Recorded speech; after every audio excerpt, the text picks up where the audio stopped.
संध्या काल की पावन पवित्र बेला में थोड़ी देर हम रिलैक्स हो जाएं। केवल अपनी हर आती जाती श्वास पर नजर रखना। एक भी सांस आपकी अवेयरनेस से ना छूटे। बस सांसों को देखते चले जाएं। हमारे मन में गहन अंधेरा है, ड्युअलिटीज हैं, विषाद हैं, और इसके कारण ही हमारे जीवन में तकलीफ है। और ये तकलीफ सिर्फ इसलिए है कि हमने कभी कोशिश ही नहीं की उस ध्यान की ऊर्जा को अपने भीतर अनुभव करने की। धीरे धीरे श्वासों के साक्षी बन जाएं। अभी अवसर मिला है। विचारों के अंधकार को ध्यान की कैंची से हम काट सकते हैं। इस अवसर को गंवाना नहीं, बस सहजता के साथ सांसों को देखते चले जाना है। हर आती जाती श्वास को दृष्टा बनकर। यही शक्ति आपको ट्रांसफॉर्म कर देगी, जो आपको बुद्ध बनाने की क्षमता रखती है। ध्यान इस जीवन की संजीवनी है, और जो कोई भी ध्यान से वंचित है वो अमृत को हाथ में लेकर भी अमृत पान से खुद को दूर रख रहा है।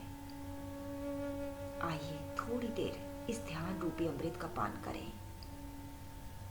ना कोई मंत्र, ना कोई भाव, ना कोई विचार, ना कोई अफर्मेशन। इस समय आपका एक ही उद्देश्य है कि आपको अपनी चेतना को, अवेयरनेस को ऊर्ध्वगामी करना है। इसके लिए थोड़ी देर आपको अपनी सांसों के साथ हो जाना है। ख्वाहिश जीने की एक अजीब दौर से गुजर रही है, जिसमें तड़प है बहुत। उस खामोश शोर से गुजर रही है, बेवजह, बेवक्त, बेहिसाब, और दिल अपना हाल बेइंतहा बयां कर जाता है। इसी ध्यान में अंतर्मुखी होने के लिए हम भगवद गीता का अभ्यास कर रहे हैं। पिछले वॉल्यूम में हमने देखा शुद्ध भूमि यानी शुद्ध अंतःकरण। पहले आया कुशा यानी घास, लेकिन अब इसका अभिप्राय यह है कि पृथ्वी की नमी हमें अपने में न ले जाए, यानी कोई भीतर आसक्ति ना रहे। दूसरा शब्द आया कोई भी वस्त्र, चाहे रेशमी हो या सूती, वह आसन ना नीचा ना ऊंचा होना चाहिए। अनाहत चक्र पर उस पर बैठकर मन को एकाग्र करते हुए अंतःकरण की शुद्धि का अभ्यास करें। उसके पश्चात स्वत्राटक करें। अन्य दिशाओं को न देखता हुआ योगी स्वयं में स्थिर हो जाए। नेक्स्ट श्लोक में कहा गया, ब्रह्मचारी के व्रत में स्थित, भय रहित तथा भली भांति शांत अंतःकरण वाला सावधान योगी मन को रोककर मुझ में चित्त वाला और मेरे परायण स्थिर होवे। उपरोक्त चारों विधियों को जानता हुआ योगी साधक को सावधान किया जा रहा है। इन चारों को इकट्ठा करके हमें प्रोसेस में उतारना होगा। वो टेक्निक कैसी होनी चाहिए? पहला शब्द आया ब्रह्मचारी, दूसरा शब्द आया भय रहित, यानी मूलाधार चक्र के साथ हमारी दो भावनाएं जुड़ी हैं, भय और संभोग। इन दोनों की ही बात की है। तो मूलबंध तुम्हारा स्ट्रांग होना चाहिए, और मूलबंध की जो तुम्हें भरपूर आदत होनी चाहिए। तुम्हारी जो भी विधि हो वो मूलाधार चक्र को जरूर स्ट्रांग करे। ये सारे चक्र किसी न किसी वृत्ति से जुड़े हैं, लेकिन तुम कोई भी क्रिया चूज करो, तुम्हारा मूलाधार सशक्त होना चाहिए, क्योंकि तुम्हारी सारी ऊर्जा वहीं से बाहर भाग जाती है। एक लंबा गहरा श्वास लीजिए। मूलबंध का प्रयोग अपनी क्षमता अनुसार थोड़ी देर होल्ड कीजिए। न रोक पाने की स्थिति में धीरे से श्वास को ढीला छोड़ दीजिए। श्वास को सामान्य कीजिए। दूसरा शब्द आया भली भांति शांत अंतःकरण वाला सावधान योगी, यानी समझना। मूलाधार पर भय और संभोग, स्वाधिष्ठान चक्र पर वस्तु और व्यक्ति का संग्रह बताया, और मणिपूरक यानी आहार का विचार। अनाहत यानी कामना विशुद्धि यानी बोलना। ऊपर के जो चारों चक्र हैं उनमें प्रत्यक्ष किसी वस्तु व्यक्ति की आवश्यकता होती है, लेकिन जो आखिरी चक्र है वो बिना किसी प्रत्यक्ष वस्तु व्यक्ति स्थिति के बिना भी वैचारिक स्तर पर मनोमन किया जा सकता है, यानी विचार के स्तर पर भी भोग और संभोग हो ही सकता है।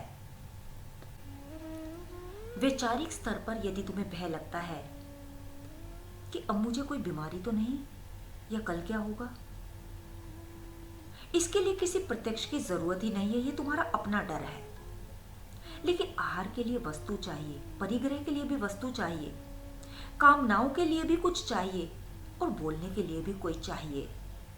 लेकिन जो नीचे का चक्र है उसमें विचार के स्तर पर सारे कार्य किए जा सकते हैं। यानी तुम्हारी साधना विधि ऐसी होनी चाहिए जो तुम्हारे विचारों को नियंत्रण में रखती हो। तुम अपने विचारों के मालिक हो, तुम अपने विचारों के गुलाम नहीं हो। सावधान, योगी को सावधान किया जा रहा है। वो जान रहा है कि मन भटक रहा है। मन को रोककर परमात्मा में लगाना पड़ेगा। शून्य में भी अगर छलांग लगानी हो तो बीच में जो प्रार्थना का काम है वो बीच में आए, बगैर रह ही नहीं सकता। तो यहाँ भगवान कृष्णा कह रहे हैं कि मेरे परायण हो, यानी मुझे ही स्मरण कर।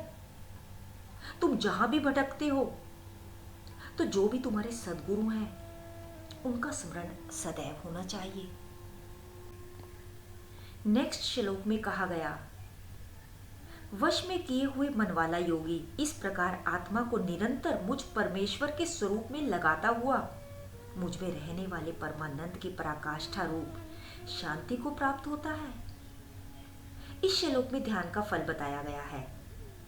पहला, मन तुम्हारा वश में होता है, स्वाभाविक रूप में आने लगता है ये मन, ये ध्यान का परिणाम होता है।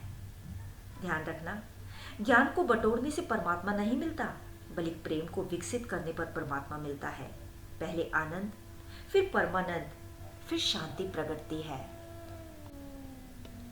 ध्यान साधना में जो निरंतर अनुभव होता है, सागर की एक बूंद का भी अनुभव हो जाए तो उस बूंद में भी पूरे सागर का माप आ जाता है कि पूरा सागर ही ऐसा होगा।